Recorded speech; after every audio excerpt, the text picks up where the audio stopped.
exciting. Local artist Jon Sanchez has caught the eye of rock and roll royalty, Fleetwood Mac. And the band has chosen his work for their 2013 summer tour poster. And now Jon joins us with his story about this and how it all came to be. And hey, Jon, look morning. at Thanks for that. being here. How's it going? That is the poster. Wow, congratulations first and foremost. Thank you. This is Thank you. exciting. Now, this was a contest. Yes. So we want to know how you got involved and how many artists were you actually up against? Okay, I entered through a site called Creative Allies, Okay. and they host contests for artists to do artwork for bands, album covers, T-shirts, tour posters, and there were several hundred, I think. Yeah. Well, I'm glad they still have the posters because, you know, the art of the album cover has become, you know, a sad thing that we're losing now because we don't Yeah. see the Yeah, album thank covers you, anymore. iTunes. Yeah, thanks a lot for that. But, you know, I remember every great album cover. I remember the old Fleetwood Mac album cover, Yes. but now you're going to be somebody that's iconic in the eyes of you know, people who love art. It's an honor.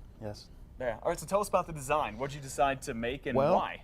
my illustration is based on several albums and songs: Tango in the Night, Rumors, Goldust Woman, The Chain. And the inspiration was easy because my mom and Auntie Pat brought me up on their great music. So this is like a full circle moment for you. Yeah, this one is for them because Aw. you know, they brought me up on it. So Okay, so how'd you find out that you won? just by email, you know, Okay. and then I got a call. So it was awesome. Yeah, were you surprised? I mean, were you I kind of was. shocked at first? I Did you was. think the email was legit? Yeah, I checked my phone every minute pretty bet. much for like all week. Yeah, so. Well, and it's an interesting form of art. I've It is. never seen that before. It's called acrylic ink. It's a screen printing process that I use for my posters. I use acrylic ink in my Okay. screen printing. So I hand draw an ink and then I put a stencil on a silk screen, and from there I hand pull them in my garage studio. So all my posters are limited edition silk screen prints. Oh wow, we're looking at some of these right now. Tell us a little bit about those. They're just different gig posters I've done, contests I've entered. That's a local band, That's the Porter cool. Draw.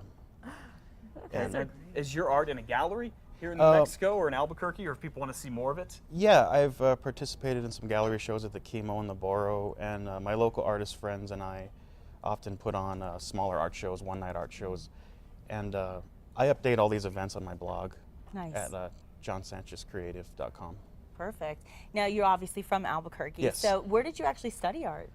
New Mexico State University. Oh, nice. I got my BFA in graphic design, and I work as a graphic designer in the marketing department at the Albuquerque Journal. That is so cool. Oh, okay. So this is kind of just a hobby that you do kind of on the side. Yeah, Okay. definitely. So I have to ask you this: how long did this particular piece take you? Well, I had a lot of projects going at the time, so I was pressed for time, and I said I got to do it for my mom, you know. So Right. I went to Flying Star. I put on every Fleetwood Mac album I had on my iPod, and I Inspiration. drew for 8 hours straight and just got it done. And In Wow. 8 hours, that's it. That's amazing. Well, and then another probably 4 hours for cleaning up and coloring Okay. and all that stuff. So. Wow. Well, it paid off for you, and congratulations. Thank And you. if I can give you any advice, I would just say, don't stop thinking about tomorrow. Yes. Thank you so much. Thank you very much. And coming up in the second half hour of New Mexico Style, we'll tell you who's lost his Lobo fever. And later, caterer Victor Reddy shows us the trick to making the perfect tortilla. Don't